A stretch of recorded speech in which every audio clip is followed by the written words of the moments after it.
What I'm sharing with you now is an actual ebook created by actual fifth graders with whom I worked.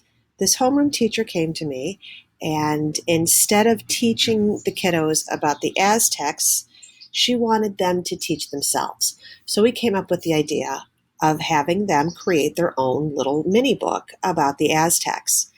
What we did is we took the sections that she would have normally taught, assigned them to groups of students, gave them student-friendly websites to find the information, and then they were responsible for going ahead and writing about those sections to which they were assigned. Obviously, they had to paraphrase, so that was a good lesson in itself. They added images, they added text, and they taught themselves and others. Because honestly, 90% of what we retain is when we teach others. So it's a good idea to let your students do the teaching every once in a while. Now, the easiest way to create an ebook, I find, is with Google Slides. And to do that, you'll want to open up Slides, just a blank Slides, by going to slides.google.com or opening up Google Slides within your Google Drive.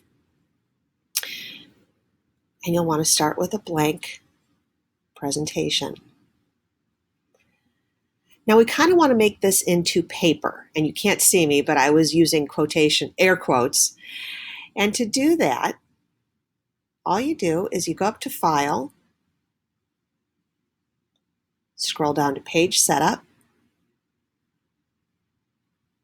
go to Custom, and your standard piece of paper is 8.5 by 11 inches. Make sure it's inches, not pixels, not centimeters, not points, and then click Apply.